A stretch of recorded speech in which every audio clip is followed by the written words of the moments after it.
ازيكم عاملين ايه؟ يا رب تكونوا كلكم بخير وانتوا بتتفرجوا على الفيديو. النهارده هنعمل مع بعض شوربة العدس بقوام وطعم يجنن، زي اللي بناكلها في المطاعم واحسن.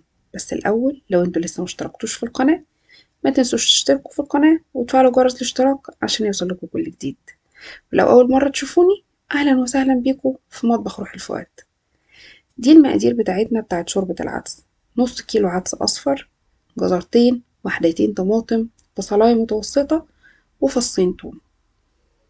ده هيطلع معايا حلة كويسة تكفي مثلا 5 أشخاص.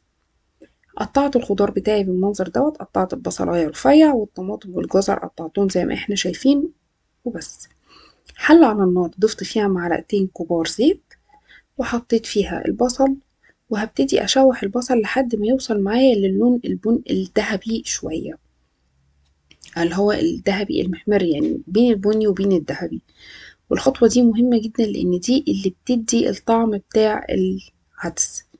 يعني فعلا البصلاية اللي بتتحمر دي بتفرق جدا في طعم العدس، فلازم نديها وقتها، ما نستخسرش فيها يعني.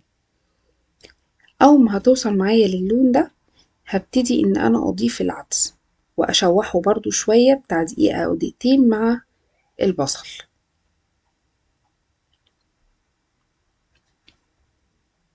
طبعا أنا غاسلة العدس ومصفياه كويس جدا، وسبته كده على جنب لحد ما اتصفى من ميته ورجع نشف تاني. بشوحت العدس كده شوية، وبعد كده هبتدي أضيف الخضار بتاعي: الجزر والطماطم وفصين الثوم.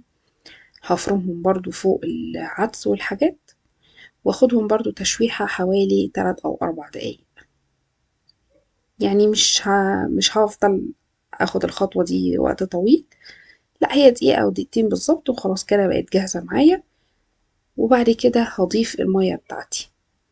ضفت حوالي لتر ونص من المية، والمية دي، كمية المية دي كانت كفاية جدا انها تطلع لي الشوربة قوامها مظبوط، مش تقيلة لدرجة ان هي تبقى عاملة زي المهلبية كده، ومش خفيفة لدرجة ان هي تبقى عاملة زي المية وملهاش طعم. ضفت لتر ونص من المية، وبعد كده معلقة كبيرة من الملح، معلقة كمون، نص معلقة بابريكا، ورشة شطة بسيطة وده طبعا اختياري، ومكعب ماجي خضار. سبت كل الخضار كده يستوي على البوتاجاز او لحد ما كل الحاجات تستوي. وطبعا العدس ما بياخدش وقت ولا الطماطم بتاخد وقت، فبعرف ان الحاجات بتاعتي بقت جاهزة لانها تتفرم لما بلاقي الجزر بتاعي استوى. احط فيه شوكة كده اهرسها، الاقيها بتتهرس. في الحالة دي بقى جاهز معايا ان انا احطه في الخلاط واضربه او افرمه او بالهاند بلندر المتاح عندنا نقدر نستخدمه. ضفتهم كده في الخلاط لحد ما خدوا معايا القوام كريمي مفيهوش اي تكتلات. رجعت حطيتهم في الحلة تاني بعد ما اتفرم كويس جدا وتأكدت ان مفيش فيه اي تكتلات او اي حاجة ما اتفرمتش كويس، وحطيته على البوتاجاز ياخد غلوة.